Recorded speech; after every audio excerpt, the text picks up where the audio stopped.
Okay, why don't we get started if we could. Good afternoon. It's nice to see you all again.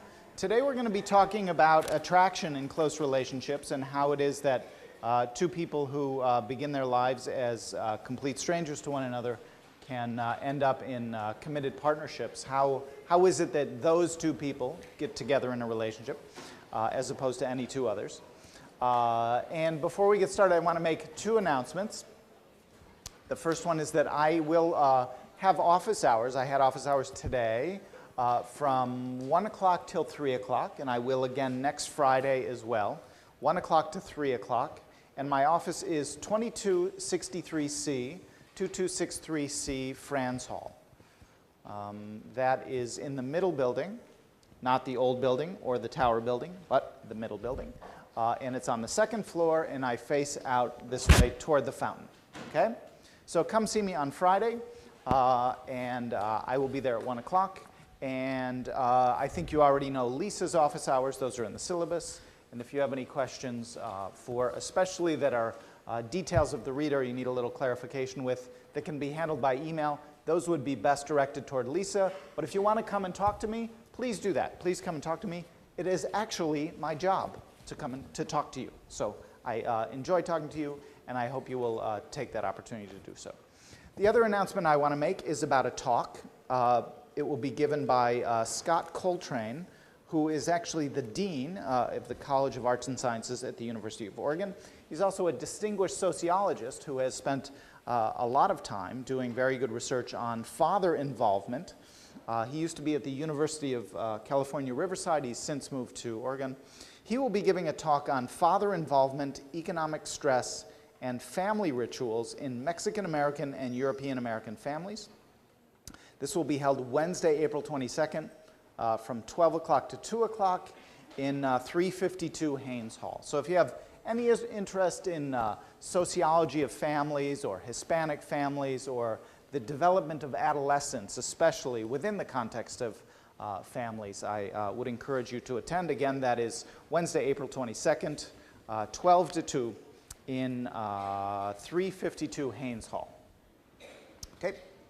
Any questions for me as we move forward? Any questions for me? Okay, very good. Well, today, as I mentioned, we're going to be talking about attraction. And I would like to ask some of you in the audience to think about a long-term committed partnership that you are either currently in or have been in the past, and think about how it was you met your partner. How did you meet your partner? And now I want you to raise your hands if you're willing to share that information with us. Just tell them, how did you meet your partner? In this classroom. In this very classroom, right over there. How long ago was that? Sometime in the fall of last year. Just last fall? So take me through the moment. So here, where were you sitting when you first met him? Well, he was sitting down, and then I sat next to him. Very nice. Right over here. Yeah, it was like we were sitting. You were right next to him. Yeah. Okay. And how's it going? What? How's it going? Pretty good. Good. All right. He complimented my backpack, so. So really, that's all it took? Well, at first I just wanted to see, and then so I was like, "Is anybody sitting here?" He's like, "Okay." And did you sit next to him for a reason, or you were just really innocently looking for a seat? He wasn't like a cute guy that you saw in the previous class. You didn't really notice. See, guys hate hearing that. Guys really hate hearing that. But so you're still in this relationship? Yes. Very nice. You're getting married? Oh my gosh, when? May 30th. Another victory for psychology. What class was it? 100B. 100B. There it is. That's lovely. Now, who can top that? Right here. Where did you meet your partner? My 10th grade English class. Your 10th grade English class. You met your current partner, former partner? Current partner. In how big was your school? It was, our graduating class was almost 1,000. Wow. Like 4,000. Oh my gosh. So he was in your English class in the 10th grade. And take us through the moment, like what happened? Well, actually, we didn't start dating in 10th grade, not till 11. Uh-huh. I actually was kind of creeped out by him. At first you were creeped out by him. Uh-huh. Was he like a goth guy, or he didn't bathe enough, or? He was just a little too nerdy. A little too nerdy, uh-huh. But then he became a lovable nerd. Uh-huh, uh-huh. Wow. That's actually, our anniversary is next month. It'll be 6 years. 6 years, my goodness. So you're about to graduate. Wow, congratulations. Wow, that's wonderful. Right here, yeah. My story's kind of embarrassing, but Even better. I won't share it with anybody. Not the people on YouTube, not the people on Bruincast, nobody, just you and me. I met my boyfriend in 3rd grade. Wow. And I didn't like him back then because he picked his nose. And we had to sit together. Oh. But we're family friends, and then we started dating in 11th grade. Wow. So it took you 8 years to get past that habit. I mean, just sit next to him and watch him eat his picked nose. Oh, man. That was mostly 3rd grade, right? Yeah. Yeah. Just wanted to be sure about that. How else did you meet your beaus? My most current relationship, we're no longer together, but we met at work. Uh-huh. We worked together for probably a year and 3 months Uh-huh. before he said that I grew on him. And because we were good friends at work and everything, and then You were good friends, so that you wanted to preserve that. accepted into UCLA. He learned that I was leaving, and then he started dating me, and he didn't want to leave. Uh-huh. And then, but the relationship dissolved when it became long distance. Long distance is hard. Long distance is rough. How big was the workplace? What kind of job was it? 20 employees, so it's a small family-owned business. Oh, I see. Uh-huh, uh-huh. And you worked the same hours, different hours? Like 3 days out of the week, Uh-huh. we worked together. Great. How did other people meet? Yeah. At a party. At a party? Uh-huh. And tell me about the party. I don't know, it was a pretty big party. Uh-huh. It was outdoors. Uh-huh. Outdoor party. And my boyfriend was just about to leave, and then he saw me walk up to the group of people and stuff. Wow. So he didn't leave.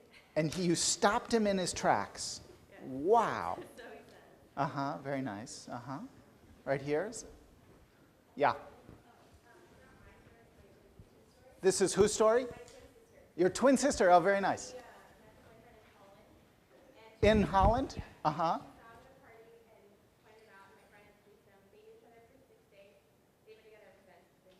Wow. So what was the spark? Did your sister tell you? So he's just really good looking. So that was the spark, and then there was more to it than that. Because sometimes there's a spark, and then you say, well, really cute, but, maybe then you learn he picks his nose, and you want to steer clear of that. One last story. We started with the best story. We started with the marriage, but another story. Who met their partner where? Yeah, up and back there. You were at a softball game? Oh, you were on the same team? Uh-huh. It was a work-related team? Uh-huh. Is he good at softball? Uh-huh. Uh-huh. And then what happened? So you were sort of the organizer of was there subtle motives that you wanted to get next to this guy, or? I wasn't interested in him. Uh-huh. But he was the only one who brought up the pizza beer with him. He didn't really drink beer, so we went, and I thought it would be uncomfortable with just me and him. Uh-huh. But I wasn't. I felt really comfortable. So Wow. What made it comfortable? I don't know. He was just really funny. Uh-huh. And I don't know. I felt really comfortable. I think it's been 7 years. Like right away. 7 years. Wow. And so you were both on the team, but you didn't know him so well, but you did work together. Yeah, he worked out of LA, and I worked in Riverside, so I never saw him. Oh, I see. Same company, different offices. Wow. Okay. Well, now we know. Now we know how to find a partner.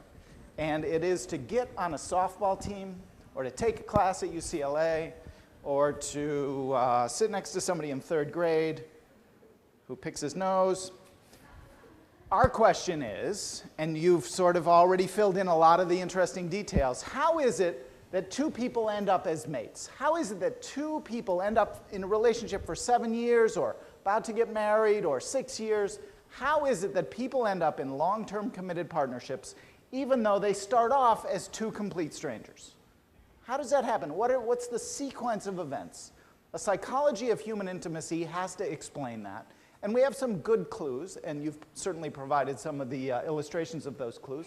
How is it that you move from being two complete strangers to being kind of mutually attracted to one another and being potential partners, and then you get to know each other a little bit, and now the pyramid kind of scales in a little bit. How do you become mutually attracted acquaintances? So now you know each other, you're acquaintances, you're more than just potential partners. Not only have you seen each other at the party and caught your partner's eye, but you've sort of talked to one another and you've gotten to know one another. And then you say, you know, there's something here, there's a spark here, there's something special. I want to deepen this involvement somehow. And then, lo and behold, you somehow become long-term committed partners in a relationship. Okay, that's our question. That's the question we have to try to approximate answering today. And we are going to look in 3 different domains. I'm going to look in 3 different domains.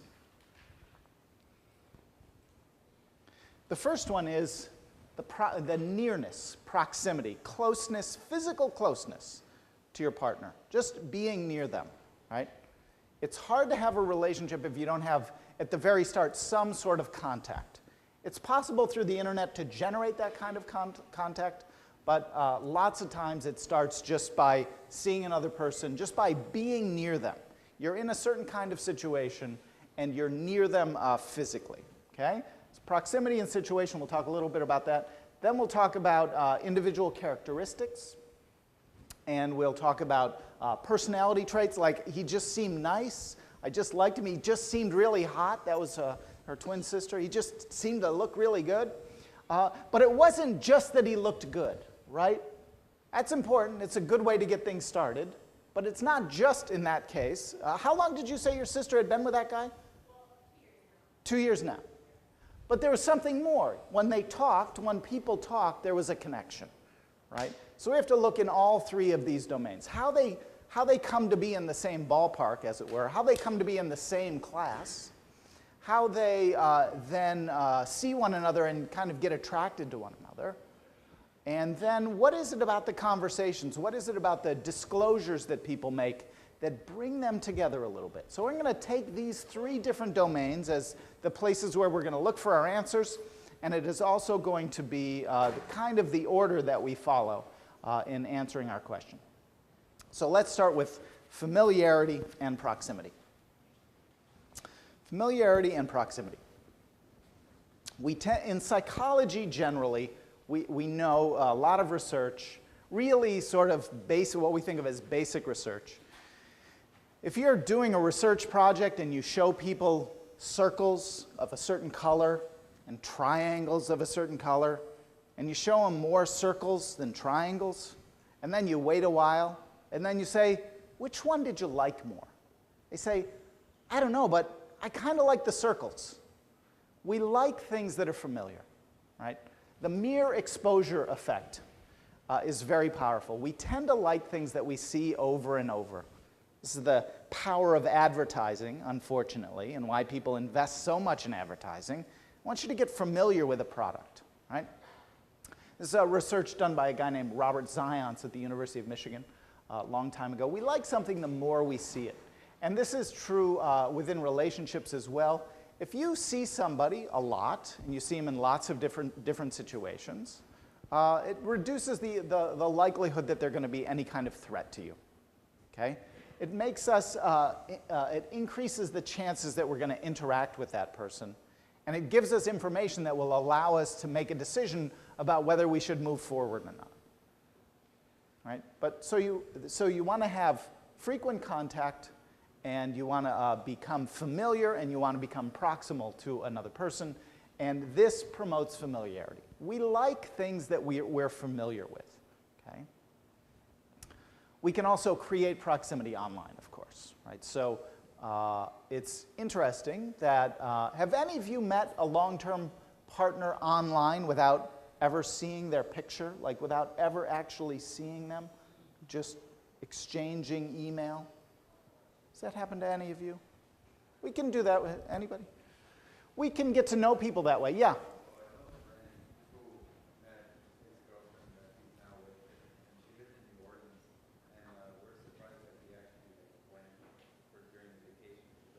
Wow, just recently? Oh, uh-huh. Wow. So do you know much about how it progressed, like how it got started?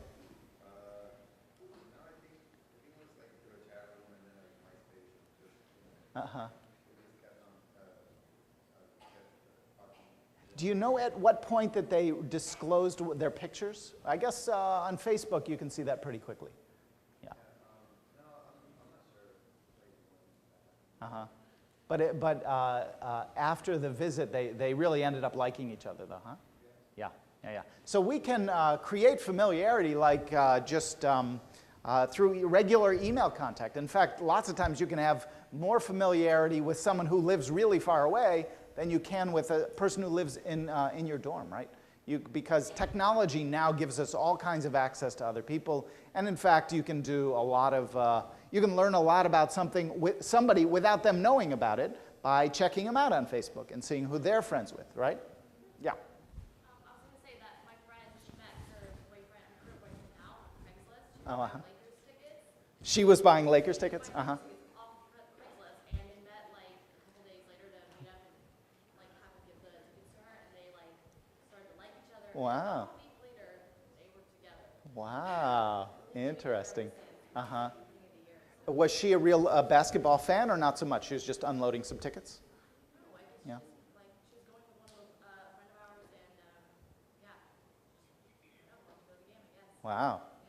So you got to be out there circulating, huh? Even if it's the internet that kind of gets you to a real interaction, or whether the interaction happens entirely over the internet and then you eventually, because of the distance, you eventually get to meet up with people. I mean, this is a dramatic difference in how people think about relationships is all of the online matching services. You probably know people who have met somebody else really far away. My wife and I go to the Saturday farmers market at Santa Monica for really good vegetables and fruit. By the way, you should eat a lot of fruit and vegetables. Just a reminder. You know, you get to college and you eat some bad food, just eat some fruits and vegetables. I'm here to tell you. So anyway, we're getting our fruits and vegetables, and we get our strawberries from this one woman, and the woman, whom my wife knows pretty well, through this stand. And she says, "Oh, by the way, I'm moving to Montana next week." Montana? Yeah, I met this guy through Match.com or one of the websites, and I'm just, it seems like it's going to work. That didn't used to happen. That never used to happen. It used to be, we're old family friends. That's how, my parents know his parents. They actually went to school together, and that's how we met. So this is new. But the basic idea is that you exchange information, you sort of establish a familiarity with one another that you didn't previously have. That becomes an important prerequisite for moving forward.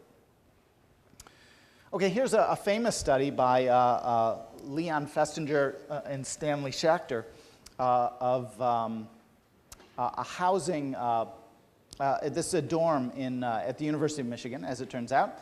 And if you've taken a social psychology course, you know the punchline to this study, which is that even though people in the apartments on either side of this building really live very close to one another, the people who are side by side, who are especially close, are much more likely to become friends and have relationships, friendships, than people who live just a few doors down, right? So in my own neighborhood, I know the guy next to me and the people across the street way better than I know the people who are even 2 houses down, right? It's pretty extraordinary that a lot of our social interactions and the frequency with which we see somebody, that is to say their familiarity, determines the likelihood that we're going to interact with them and that we're going to become friends with them. They become familiar. They're not so much of a threat. We see them doing lots of different things. They don't seem like they're crazy people, and everything works out. Yeah? Those studies from the 1950s, have there been other studies similar to this? I don't know of any, though I do know some studies in the 80s of, that were where, in the old days, I'm not sure if this was true of when you were in elementary school, but you always were assigned seats according to your last name. So you'd always sit next to the, you'd sit behind the kid who had almost the same last name as you. And so studies then showed that 3 years later, the people who you're hanging out with were the ones who, maybe, I don't know about the third grader who has unpleasant habits, but the people who are most closer to you and who have the same last name as you tend to be the ones you hang around with more. So there's a little bit of more recent evidence, but it's hard to refute this basic claim, and lots of times researchers look to do research in new areas rather than replicate older findings. So proximity matters. Another thing that matters in the situational constraints around the formation of our relationships is misattributed arousal. How many of you have had a chance to watch the videotape that goes with this chapter in the book? Couple of you, okay. This video is good because it will give you the background for the study I'm about to present to you, which was a classic study done in social psychology by Art Aaron. And in fact, the great thing about it is it's Art Aaron himself telling the story about this study. So I strongly encourage you to have a look at that video clip when you get a minute. And I think the link for the videos is in your reader, in the syllabus part of your reader. Well, here's the Stanley Schachter and Jerome Singer, 1962, a long time ago, proposed this theory. And they said that what really happens when we experience emotion is that we get physiologically aroused, and then we sort of label the arousal based on the cues around us. Okay? That's the two-factor theory of emotion. And when we apply this idea to attraction, we speculate that someone who's aroused for reasons that are unrelated to the person that they're near, so for example, someone who they just played softball with, for example, they attribute their arousal to that person. They say, wow, I'm kind of jazzed up here. I wonder if it's because that guy is really attractive, right? And so we misattribute the arousal to a target. Like we look for a way of explaining, why am I feeling this way? And we hook up our arousal to the presence of some other person, and that becomes a way that we are attracted to another person. So here's the classic study by Dutton and Aaron, 1974. Outside of Vancouver, there is a place where there's a huge gorge. I've been there. I can't remember the name of the place. Say again? Capilano, is that it? Yeah. Capilano, what is it? Suspension bridge. Have you been on it? Have any of you been on this huge bridge, Capilano Suspension Bridge? Any of you? Well, at least you saw the movie from last class. I mean, so there's this huge bridge. It's really, really scary. And it goes for maybe 200 or 300 yards. And you have places to put your hands to hold on to as you walk through this. It's a plank bridge. It sways back and forth. If you're at all afraid of heights, this will make you really scared. You can see the water rushing underneath it, and you're way high above it, a couple 100 feet above it maybe. And you get revved up walking across this. Well, in this particular study, the researchers wanted to test this two-factor model as it applies to attraction. And they put a very attractive young woman in the middle of that bridge, and she had a clipboard. And she said, you know, we're doing a study of creativity in natural places. I was wondering if you would just take a minute to write a paragraph about something creative that you might be experiencing right now. And would you be willing to do that? And there's this very attractive woman in the middle of a bridge. They weren't going to admit that they were scared, so they stopped. They wrote a paragraph about what was going on and what they were thinking about. And then she said, if you'd like to learn the results of this study, here's my telephone number. Here's my, just call me later. Here's my telephone number. And the bar on the right, high scary bridge bar, 50% of the men did that. Okay? There was also more sexual content in their descriptions. Another group, the control group of men, were approached on a teeny tiny little bridge, just like 6 feet long, and you could see the water. It was a tiny little creek. It was in the same park. It's actually a couple, just a short walk up the gorge, and it's a little different rivulet that goes into the bigger river downstream, and did the exact same procedure, and only 12% of those men called back later to get the telephone number. Exact same procedure, but one was much more physiologically arousing. Okay? So the idea being is that we kind of get revved up, and then we label it somehow, and we think, oh, it's probably that person that I'm standing here talking to. That's why I find her attractive. Okay? A friend of mine tried this with a girl that he wanted to have a relationship with. He went to San Francisco and he said, I'll get her, you know, they were friends. They had known each other, and they were going to go visit other friends that they knew in San Francisco. Got on a cable car. This is his plan. I'm going to get on a cable car, and we'll go around that one corner where you feel like you're going to fly right off the cable car. Have you ever been on that corner? You know that one? It's down near the wharf, I think. It's been a while since I've been there. And it's going great. This guy he's got the outside seat, right? And he's got the seat where when you go around the corner, you're on the outside edge, not on the inside. So he's got it all planned out. He's sitting right next to her. And they're both sort of screaming, and they're having a blast. And they get off, and they're going to go to Ghirardelli Square and have a big milkshake. And he said, so, what'd you think? And she said, did you see that guy sitting next to me? He was really cute. Just because you got somebody physically aroused, it doesn't mean you're going to be the one who gets the attention. So,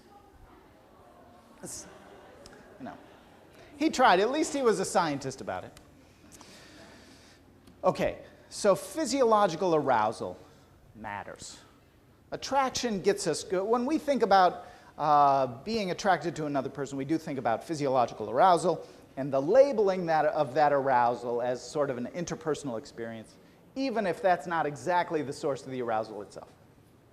All right, now I want to talk about individuals' characteristics, their physical appearance, their personality, and their similarity. When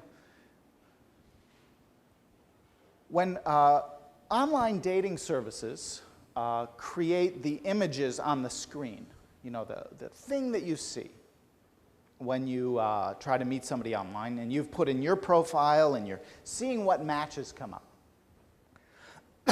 One of the hardest things for them to do is to get people to do anything else than look at the pictures of the people they're matched with, right? So they do research and they see, okay, if we put up the descriptions of people first, you know, do people like that? And they'll skim them, but then they really want to see the picture. Like, what we really want to see is who is this person?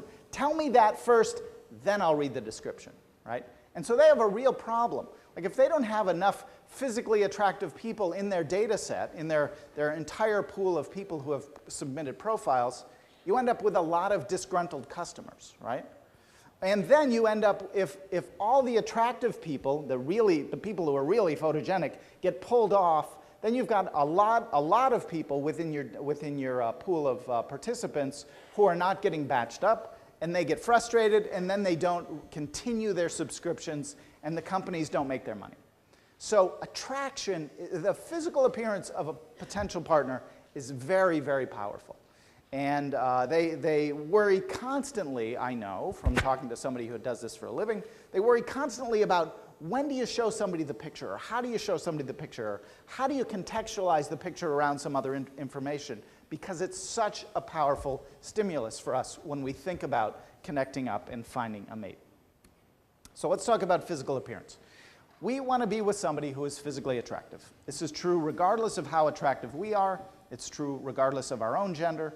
and it's true of the likelihood that we will be rejected by that person. We are attracted to other people because we think, probably for evolved reasons, that someone who is attractive has other desirable features, right? So think about it. Most, if we're honest with ourselves, most of us see somebody who's attractive and say, wow, I wouldn't mind being with that person, right? That's true. But why is that? That's not really rational. It's not really a sensible strategy for finding a mate, and yet it is the strategy. It at least catches our attention, right? Physical attention, physical appearance really catches our attention. We assume that beautiful people possess other desirable traits, and we want to be in the presence of people who have desirable traits. This is going to be a message that you'll see throughout the presentation today, that what we want is to be in a situation where we feel rewarded. Recall from a lecture a week ago when I talked about social exchange theory, we think about rewards and we think about costs, right? Think about rewards and we think about costs. And when we think about outcomes, we evaluate rewards in relation to costs, right? One of the rewards in a relationship is the physical appearance of your partner. We experience that as rewarding, and we imbue that with meaning that goes well beyond those physical attributes. Now, of course, physical appearances change with the passing of time. Most of us, we as human beings, hedonic human beings who orient toward pleasurable and away from displeasurable stimuli, adapt to positive things. So the reasons why you find yourself attracted to a partner, physical reasons, often change as your relationship grows. It's like, okay, yeah, he's really attractive, but he's annoying. He's really a nuisance. I just don't like him. And if you've ever listened to the comedian Chris Rock, who is really, really vulgar and really, really funny, he says, show me a guy who's in a relationship with a really attractive woman for any significant length of time, and I'll show you a guy who's pretty sick of having sex with her. It doesn't matter what you look like, right? You have to keep your relationship alive. So there's interactional processes that come up downstream that we absolutely have to address because we adapt out to positive physical features, right? It's nice to be in a relationship with somebody who's really attractive, but in 10 years they might not be that attractive, and you get used to it. But physical appearance, at least as we get started, is pretty powerful, and there are some good reasons for that. Okay, someone had a question? No questions? Okay. Okay, so what is attractive? Above the neck, what do we find attractive in another person? By the way, if you went to CNN yesterday, which is my son's homepage, and I was using his computer, there was an appearance on Oprah of someone talking about the physical features of what makes a face attractive. Do you know whose face is really, really, really attractive? What's that? Go ahead, say it. Oprah. I love Oprah. Oprah is a force of nature, I think. She could be an alien. That woman is just so amazing. Halle Berry is like apparently one of the most attractive women when you look at these special physical features. Anyway, I've pulled up some other really attractive people here. Angelina Jolie. Below her is Brad Pitt, Michelle Pfeiffer, Cary Grant, George Clooney, and Jennifer Aniston. By the way, that is her buttock in the back. You see that? I don't know if the guys already saw that, I know. I'm pointing that out just for the women. So here I am putting together the slides for this lecture, right? And my wife comes in, and she sees me surfing the net looking for really attractive women, some of whom who have exposed buttocks. I said, honey, it's really just for a lecture. And she believed me until I started looking for really, really attractive men. Then she started to get a little worried at that point. So we know from lots of research now what people find attractive in a face. In female faces, we like large eyes, small noses, like Michelle Pfeiffer's nose right there, prominent cheekbones, narrow cheeks, high eyebrows, large pupils like Angelina Jolie. And look at the lips on Angelina Jolie, amazing. Full lips and a nice, amazing, really, and a big smile, right? In men, we like large eyes, like George Clooney there and Cary Grant on the bottom right. Prominent cheekbones, a large chin. Although Brad Pitt's chin is not especially large, George Clooney certainly is, and Cary Grant's is, and a big smile. Okay? We can pretty much quantify the characteristics of what's desirable in a face. What's interesting is someone did a study, and they said, it turns out if you aggregate lots of people's faces and you create average faces, that they tend to be more attractive than individual faces. Let me show you this.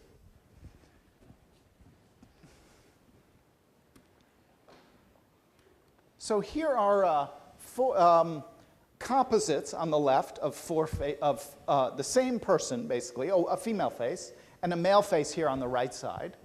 And I'm not sure if you can see it so well. It's not as big as it might be.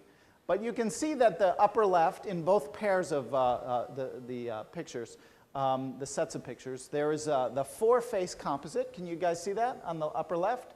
And then they take 8 faces and they smush them together with this computer software. And then they take 16 faces and smush them together. And then they take 32 faces. Like they would just take a bunch of you folks and smush you all together. And most people think that, and then they do it for guys separately as well. Most people, and here on the bottom left, I have shown you the attractiveness ratings of these faces. And this is on the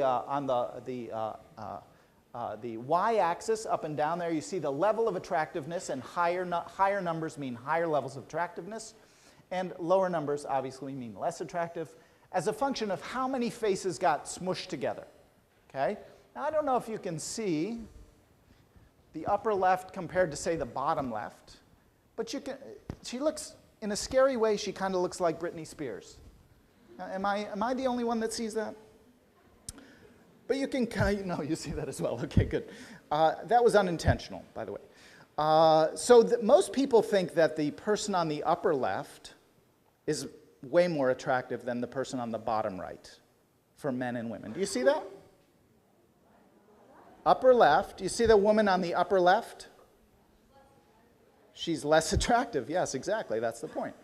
Compared to the woman on the bottom right, or the woman directly below her. You see the 2 pictures on the left? Okay. The one on top is just 4 faces smushed together. The one on the bottom, right below her, that's 16 faces smushed together. The one on the bottom looks a little more attractive, don't you think? Same thing over on the right side. It's not quite, well, actually, even if you look at the 2 men on the male pictures on the right side, you see an 8-face composite there, and then 32 faces. Most people tend to see the one with more faces merged as more attractive. That's kind of freaky, isn't it? So why do we equate attraction with average faces? Well, before I answer that, I just want to tell you that you should go and tell your really attractive friends that they just look average. But symmetry, we kind of get tuned into symmetry. Like if you look at these other faces, the ones of the famous movie stars that I showed you, there's a high degree of symmetry in those faces. It's not just those physical features, but a lot of symmetry. You can see that especially, I think, in Michelle Pfeiffer and George Clooney. See that there's great symmetry in those faces. Why is that? People think that that might suggest that genetically you're somehow superior. And the idea that we have to move, as you leave this class today, I want you to think not in terms of individual bits that promote attraction, but one principle, which is we want to be around people who, in one way or another, seem rewarding and do not seem threatening. That's sort of the overall rule. In fact, it's a pretty good rule for having a good relationship. But at least when it comes to who you pick, we think about orienting towards someone who is secure or will promote security for us, or that will bring us resources that are likely to be desirable in some way, and that allow us to damp down or decrease or minimize any risks or threats or detractions from our resources, okay? And so the idea, as yet untested, is that symmetry might suggest superior genes. And here's the extreme version of that. Many of you may not find this guy especially attractive, a dramatically asymmetric man. Okay, what happens below the neck? Well, interestingly enough, though the facial features are generally thought of as universal, people in all over the world are going to see to judge beauty in similar ways for men and for women. There are more culture-specific preferences for what is attractive physically. But there are some good rules, and they tend to orient not around whether someone is especially skinny or especially fat. In fact, does anybody know who that is on the upper right? Twiggy. Somebody said Twiggy? Who knew that? How did you know that? All those modeling books you were looking at in 4th grade. What's that? Is she really? Oh, wow. So she revived her career. She was a very, very famous model in the 60s. Is she still really skinny, by the way? Not so much. But she's kept her proportions. That's actually what really matters. Because what matters, what we do find as especially critical are the relative proportions regardless of their size. So the research seems to show that a waist-to-hip ratio of 0.7 is judged to be ideal by most people. Okay? So that means that when you look at some female's waist, it is 70% of their hips. Okay? And that, when you can expand that and contract that and change the overall size and make it bigger or smaller, and that seems to be the rule. That seems to be the proportion that matters. A shoulder-to-hip ratio of 1.4 for men is judged as ideal. So for women, it is this way. For men, it is this way. And that means that if you look at a man's hips, that the most desirable feature is to have someone whose shoulders are 1.4 times as big as that. All right? Which I think was true on the previous picture, but only on one side. So these are independent of weight, like I said, and they tend to be true. This tends to be true across cultures. Like if you do a study in New Guinea or Borneo or India or South America or Canada, this tends to be a rule that orients people toward what they see as attractive for men and for women. And again, these are cues. By now you know the answer. These are cues to resources that we want to have. And for men, that is a cue to maturity and strength. And for women, that is assumed to be a cue for fertility. And if you remember the evolutionary model, that should ring true for you, that this is really, those would be capacities that a man would have, that a woman would find desirable, and a woman would have, that a man would find desirable. Yes? Would you expect some sort of sex difference in terms of the overall weight placed on physical attractiveness? For example, if there's a really attractive guy who's honestly signaling that they're kind of poor versus an average-looking man that's like dressed in a suit, giving honest signals of being very wealthy, would that maybe play into attraction at all? Wow.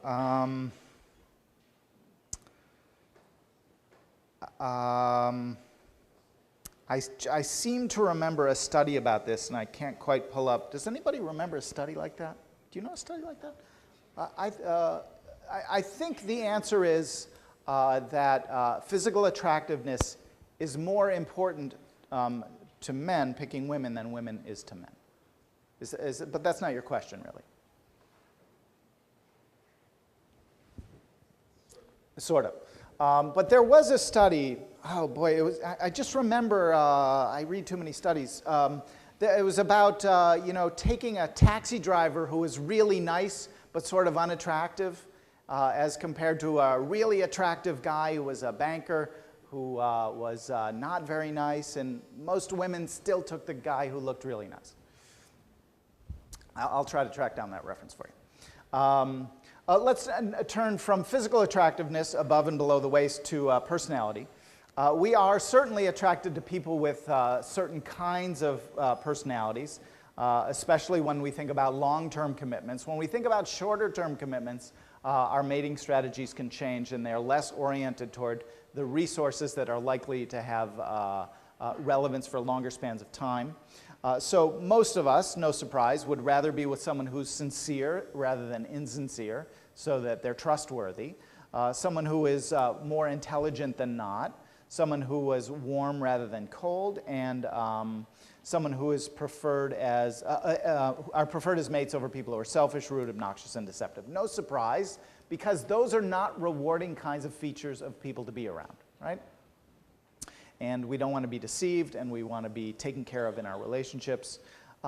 Interestingly enough, though, most of us do not find a perfect person, a flawless person, as attractive as someone who has some minor flaws in their character, right?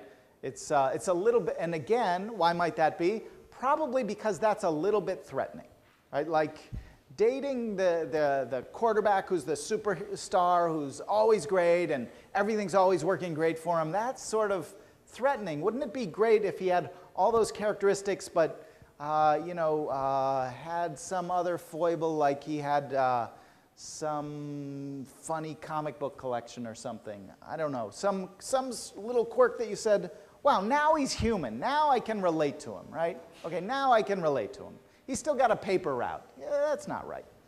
Yeah? Is that because you're afraid that they would have too many other options? That's another reason is mate poaching. Evolutionary theorists talk a lot about mate poaching and the likelihood that your mate will be stolen from you.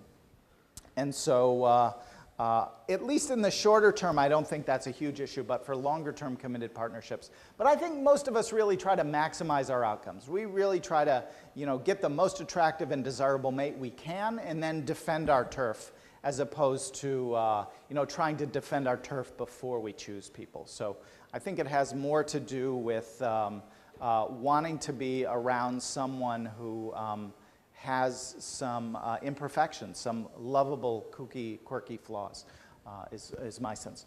Modesty also valued, and again, we see a situation where we want to surround ourselves with benefits and avoid costs. Similarity, so this is the third dimension of the individuals, but now we're not talking about a dimension of the individual, but a dimension of the individual in relation to ourselves, right? So remember, I've been trying to outline three distinct spheres of influence on the attraction process that push people up this pyramid toward stable, committed partnerships. And we started talking about proximity and situations, and now we're talking about characteristics of the individuals. But here we make a slight shift toward those individuals who, towards characteristics of us in relation to another person. So it's not just whether somebody is physically attractive. It's not just whether somebody has a desirable personality, but it's how we match up with them. And similarity turns out to be a pretty powerful force in the attraction process. And you already know the reason why, but here are the specifics. Being with someone who is similar to us will validate our self-worth. Like, oh, you see things the way I do. I get it. That's better. It allows us to avoid a lot of conflict. That's a punishment that we would rather avoid. So if you do disagree with somebody, because when I asked you for some examples of who you got connected up with into a committed partnership, some of the examples were I really love this person right away, but others were, I kind of didn't like him for a while. And partly, some of it might be because we're really young and we don't want to get into relationships. Some of it might be that you haven't quite figured that person out, like the nerd, and then you realize, well, he's not really all that open and sharing, but once you get to know him, he's an amazing person, right? So that becomes a very rewarding experience once you get to know somebody. But as you go through that process, judgments about similarity and whether there's going to be friction and how you get to know that person become quite powerful. And so not only does a similar person validate our own self-worth, it makes it really easy for us to have shared activities. So you don't have to negotiate a lot about what it is you like to do. It increases your own confidence and self-esteem because you feel better about who you are as a person, knowing that there's somebody else like you who likes you as well. It enhances your communication. Lots of times you don't really have to find a lot of new things to talk from if you're from a similar socioeconomic status, or if you're from a similar work, you're in a similar work environment. So it turns out that once you've made a choice to be in a certain kind of environment, whether it's a school situation, whether it's UCLA, whether it's in this classroom taking Psych 100B, not only are you physically proximate to another person, but you're similar in lots of different ways. You're similar in lots of different ways. So all of a sudden, you are somebody, on average. I mean, there will be the times when you happen to find yourself in Holland and you see some guy who's really attractive, and you might get really excited by the differences. But ultimately, those differences are typically on the surface. You know, it's really unusual to see someone who's like an arch conservative in a relationship, a really good relationship with someone who's really, really politically liberal. Usually there has to be a common ground, a shared view of the world, and that's a similarity that proves to be very powerful. So part of that is because it enhances the communication within the dyad, and it also increases the chances that if you sort of know what you're getting yourself into, you know that you're going to be liked in return, right? Question right here.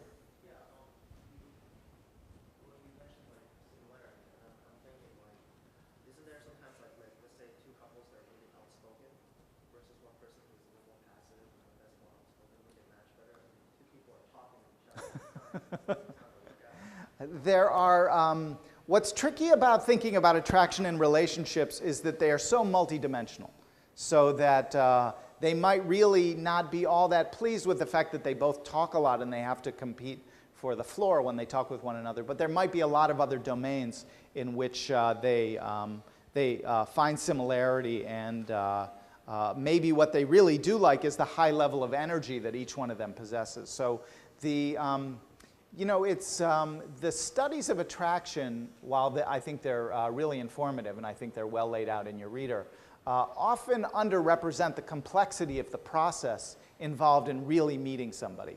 And part of that complexity, part of the difficulty in doing this kind of research is recognizing how inherently complex people are. And that's actually why dating services, the online matching services, are so popular, is because usually when you fill out a questionnaire for one of these companies, you're reporting on a lot of dimensions, right?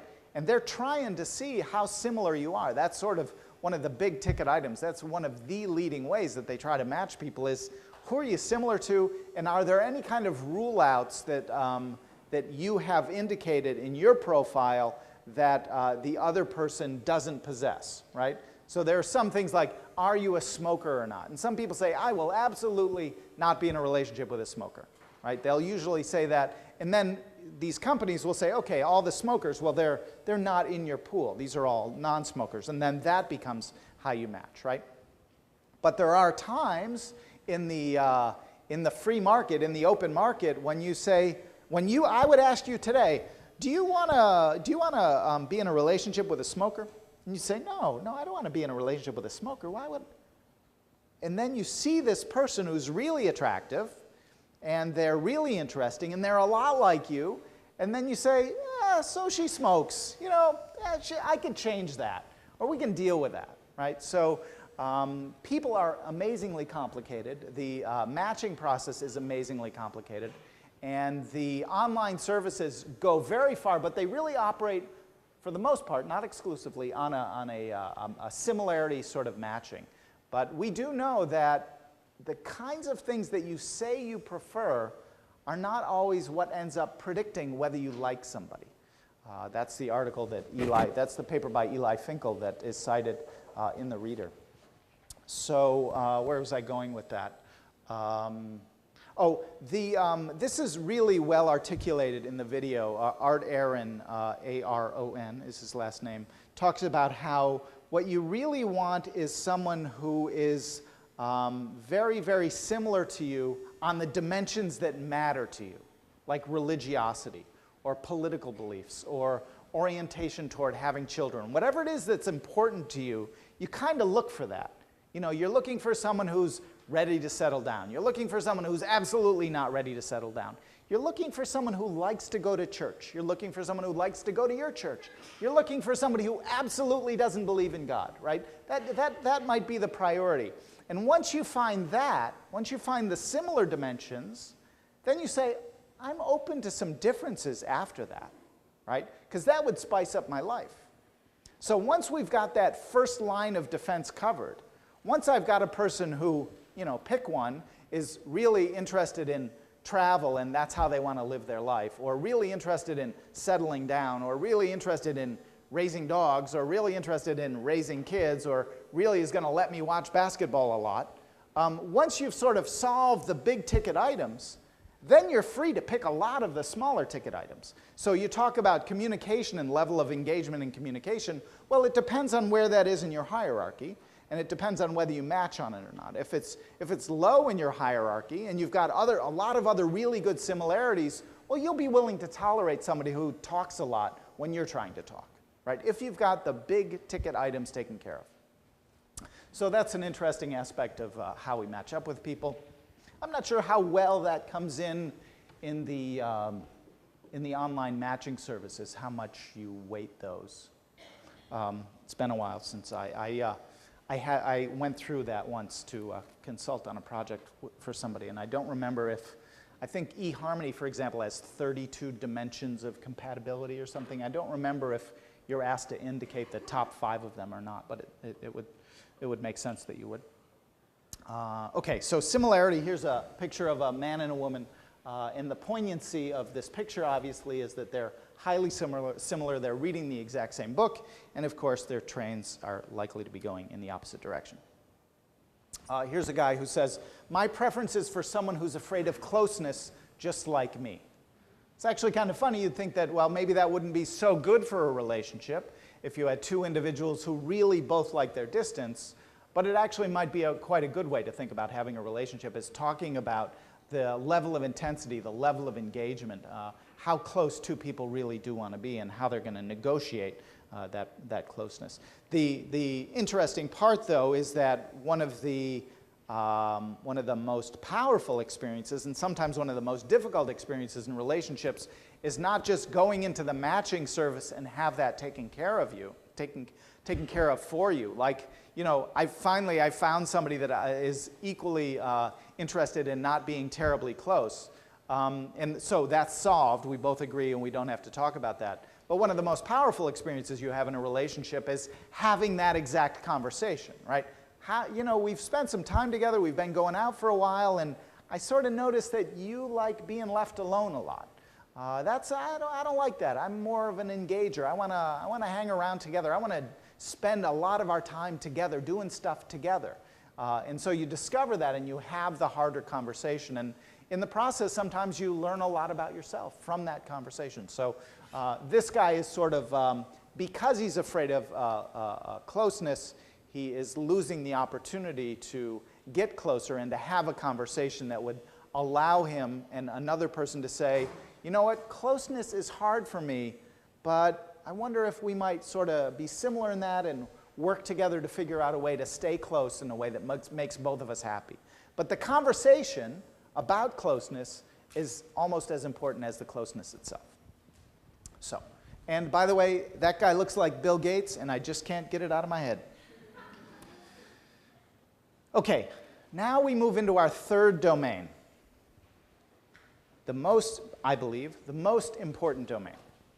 Because you can be near somebody, and you can have a lot of contact with somebody, you can be very familiar with them, and they can have an okay personality, they're even sort of likable. But if the sparks don't fly when you talk, if the dyadic interaction between the two of you doesn't engage you, doesn't make you feel good, doesn't really help you to see the rewards that you're looking for when you're in the business of selecting a mate, then that relationship may stall as it progresses up the ladder. Okay? So we have to ask, When you look at dyadic interaction, do the sparks really fly? And this is the study by Eli Finkel at Northwestern University that I mentioned to you and that is outlined in the reader. And he found surprisingly that what we say we want in an ideal mate does not predict which potential mate, there's a typo there, we actually desire and pursue. Okay? What we say we want is not exactly what we end up with. Okay? We're not all that good about predicting what we end up with. And partly it's because other people are amazingly complex, and we see some things and we say, you know, I hadn't really thought about that, but I really like that. I kind of like that. Or I hadn't really thought about someone like that before, but now that I see it, I kind of don't like it. Right? So you have to engage with another person, and you have to have a conversation with another person beyond just learning about the superficialities of their personality, beyond just being in the same room with them or in the same class with them. You have to find something you like about them. For example, what did you like when you talked to your husband-to-be? What was that like? What were the conversations like? Were they awkward and stilted, or? He's really open and outgoing, warm. He's outgoing, he's warm, he's open. And when you talk with him, what's it like? Like right when, while that class was still going on. Like, what was that like? Like that, You know, in the next couple months. Like the first conversations when you were starting to get to know each other. Was he funny? Yeah. Did he keep to himself, or did he? I don't know. Uh-huh. He's really funny and He was charming. Uh-huh. Even beyond the backpack comment. Yeah. Like he built on that. Not like in an annoying, like trying to make charming way. Like it's just his personality. He wasn't stilted, like he wasn't trying to impress you. He was being sincere and genuine. And when you talk, like what were your, may I ask, what was your first date? We went to dinner. You went to dinner. And what was that like, hard to talk, or you had a lot of things, a lot of shared things to talk about? Yeah. And are you from a similar background? Small town, big city, rural Kind of, community? Yeah, in a weird way, but a lot of differences, but Same size families? yeah. Yeah, yeah. So what happens is you get in the same room and you say, wow, this guy seems nice. He even complimented me on my backpack. And then we kind of got to talking, and it kind of flowed, right? If you've had an experience with a person who you're in a relationship, lots of times the conversation just kind of flows. It's not hard. You don't have to force it, and that feels good, right? That feels really good when you just sort of hit it off, right? You just start talking. Okay, well, we know that we don't always know exactly what it is we're looking for when we're selecting a partner. It's because people are so extraordinarily complicated, and we might have a schema for what we might expect and want and desire, but then a real complicated three-dimensional person comes up, and we have to make a new judgment, right? We don't really have a perfect schema for the person who's in front of you. And so we adjust it, and we don't always know. And more importantly, they're doing the same thing, right? By the way, have you talked with your husband-to-be about what it was that he found attractive in you? The many, many features, but which one really jumped out for him? Kind of said the same thing, just like how open and just out there and not like shy. You got to be willing to share stuff, right? You got to be willing to share something of yourself to give the other person a hook to sort of figure out who you are and what you're about and what's in it for them, right? So we know, for example, that monozygotic twins that grow with the same genetic material, monozygotic, one egg, are very similar to one another and far more similar to one another than two twins who are dizygotic, who are in different eggs, right? Dizygotic. We know that monozygotic twins are very similar. By the way, are you a monozygotic twin or dizygotic? Monozygotic. So you and your sister look the same. Yeah? Driver's licenses, you swap them and stuff? Yeah. Have you tried going after this guy yet? I would never. I was just kidding. But if you said yes, I would have been ecstatic because it would have been a great story. So they're very similar. So you and your sister are very similar in many different ways, far more so than dizygotic twins. two dizygotic twins, except in the mates that you prefer. It's because there's two people who have to engage in this dance. Like, if I might be so bold to ask, are you attracted to the same kinds of guys that your monozygotic twin is attracted to? Completely opposite. There it is. And how opposite in what way?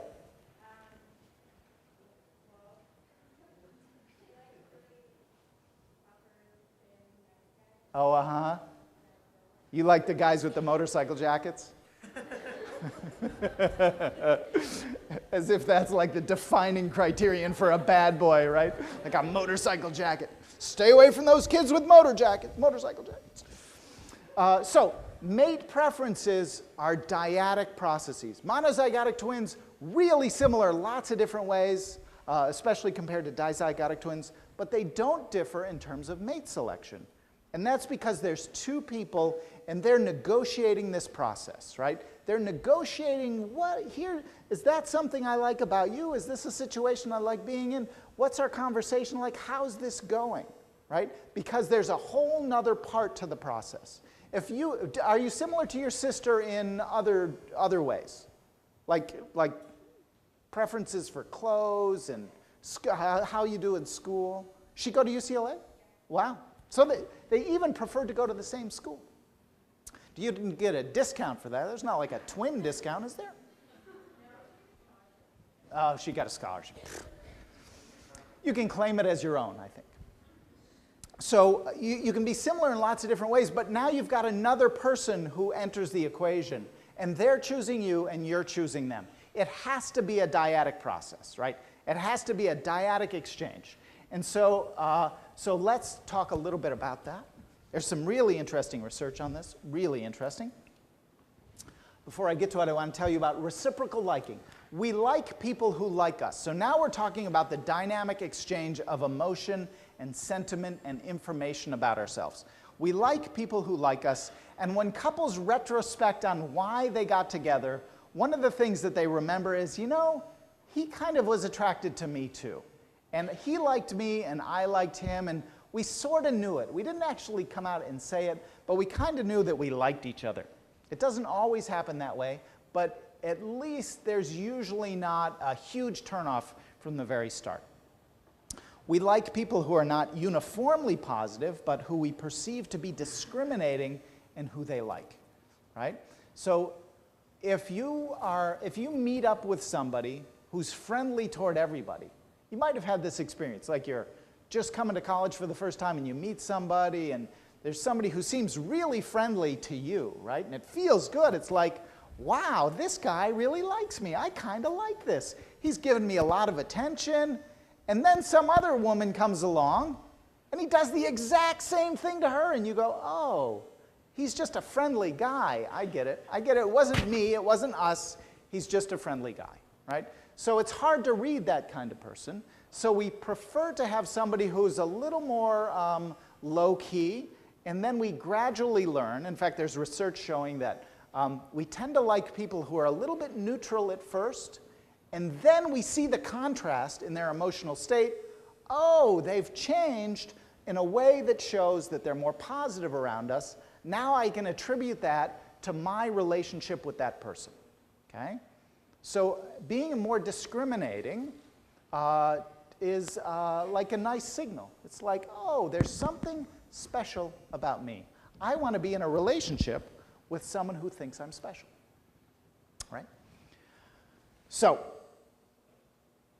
if you watch the video that I've been telling you about, you'll see a young woman, formerly a UCLA student. In fact, virtually all of the people in the videos that you'll be watching are UCLA students.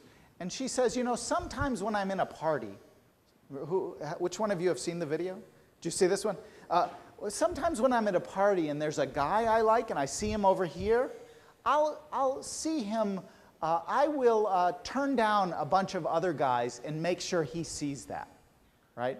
I want him to know that I'm a discriminating person and that when he comes to ask me, then I'll say yes, right?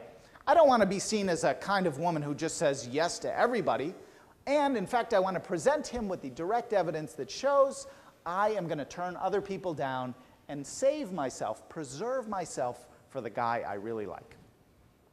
We like people who start out more neutral. I said that. Being liked is highly validating. It opens the door to future interaction and the possibility of another relationship, right? We want to be in a relationship with someone who values who we are as a person, and then we want to negotiate that so that we enable another person to feel the same way in that relationship with us, okay? All right. Here is Carl Grammer, a scientist in Vienna, and much to my shock, he was on the Oprah website yesterday. I don't know how. I think he's studying a new kind of research. He's doing a new kind of research on attraction. But he has done a lot of research, and he's interested in taking videotapes of strangers talking to one another and then seeing who it is, which pairings of people end up involving relationships that continue, okay? So take two strangers, put them in a room, and then say, well, did you guys like each other? What is the chances of you guys going out on a date together? Would you like to have this person's telephone number, etc., right? So what the important point is that he's looking at the actual transactions, the actual conversations that two people have, right? And he videotapes them, and basically he's had a lot of trouble figuring out what works. He's had a lot of trouble figuring out what works, and he does these really amazing frame-by-frame analyses of how people move in relation to one another, and he finds out that there's not much evidence when you directly observe people in the mirroring and the synchronization. So it's not like I move forward, and then she moves backwards, and then she moves forwards, and I move backwards, and then we sort of have this really intricate dance. That doesn't work. That's not how it works. And it's not even that they're gazing at one another a lot. It's not even that they're like staring at each other or looking at each other or talking in a certain pattern. And it's not even that they talk more, right? It's not just that you have more total volume of conversation, but that you have more back and forth exchanges. This is the one finding that emerges from this really intricate, detailed literature. The one thing that seems to jump out is that what matters is that it's easy to go back and forth, right? There's just an ease, there's just a comfort. Like, you say one thing, I've got a reaction. Your reaction builds on my reaction, and we sort of create this wonderful conversation, right? We sort of get to know each other, and we laugh, and we tease each other a little bit, and we support each other. We sort of know how to talk, right? And if you've been in a relationship that sort of emerged, chances are pretty good that early on, the conversation felt easy. Conversation didn't feel so stilted. It was like you were ready to talk, they were ready to listen, and when they talked, you listened, and there's a really nice back and forth. So what has to happen, it's not the only thing that has to happen, but as far as we can tell interpersonally, what has to happen is there has to be an exchange of information between two people who either have or create some kind of proximity to one another, who sort of like the other person, or at least haven't found a reason to dislike the other person. They haven't found a reason to say, wow, this person is really dissimilar from me, right? So they've made it through the first stage.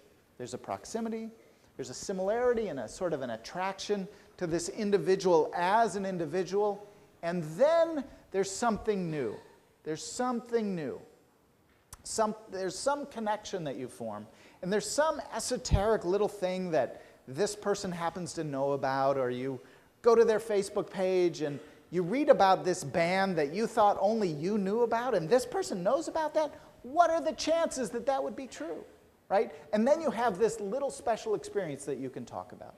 And that not only joins you, but separates you from other people, right? And that feels very special. And then you've got a person who it doesn't take a lot of effort to have conversations with them. It becomes easy, it flows, it's natural, it's comfortable. It feels like this is the kind of person that if you were to have a relationship with, it wouldn't be so hard, it would feel good. So, we have to move to a dyadic level of analysis. Do the situations matter? Of course they matter. Does the partner's personality matter? Of course, we reject people all the time on the basis of their personality. But once you've made it through those two gates, you have to enter the next gate, which is having a capacity to talk to one another, to listen to one another, and to open up opportunities, boundless opportunities, to get to know each other and to share your feelings with one another. And then we learn about the other person as an individual, right? Who are you as a person? We've made it through these important stages, but now I want to know who you are as a person.